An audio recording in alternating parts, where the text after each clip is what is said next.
Here in this video, we are solving two problems from NEET previous examinations. Let me have a look at the first question. When an alpha particle of mass m moving with velocity v bombards on a heavy nucleus of charge Ze, its distance of closest approach of the nucleus depends on the mass m as.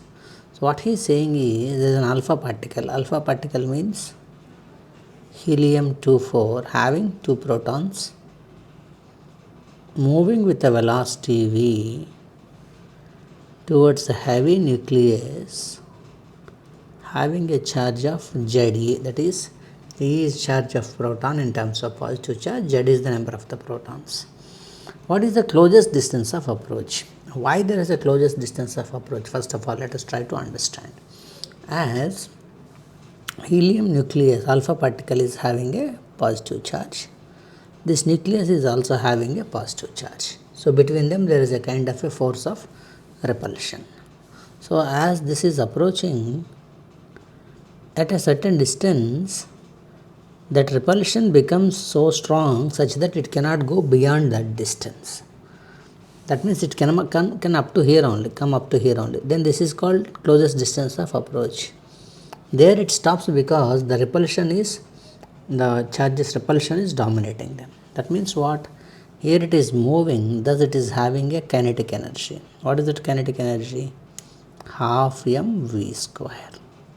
So after reaching this point, all this kinetic energy of this particle, this is in rest so it has no kinetic energy, is converted into electrostatic potential energy. What is the formula for electrostatic potential energy? Is 1 by 4 pi epsilon naught Q1 Q2 by R d, where the d is the distance of separation. So half mv square, where v is the velocity with which this alpha particle is moving, is 1 by 4 pi epsilon naught. Q1 is alpha particle, 2 times of proton. Q2 is Ze by distance of separation d. So the relation between mass and the distance of separation, that's what his question is, right? It's distance of separation. M inversely proportional to d, or d inversely proportional to mass. So that's the answer for the problem. So it is simply a conservation of energy from kinetic to electrostatic potential. That is one question. Let's have a look at the other question. What this question says?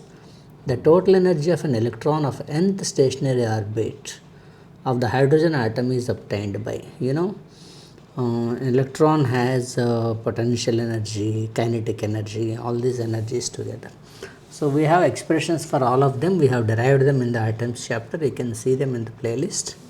What we can write, I will write is the final equation that we have derived. The total energy of a electron in the orbit is minus 13.6 Z square by n square, where n is the the principal quantum number or the number of the orbit. Here being hydrogen, atomic number is 1. So the total energy is minus 13.6 by n square. Of course, this is all measured in electron volts. So minus 13.6 by n square electron volts. Option C is the answer for the problem. That's how we can think of these two simple questions from the chapter atoms. Thank you for watching.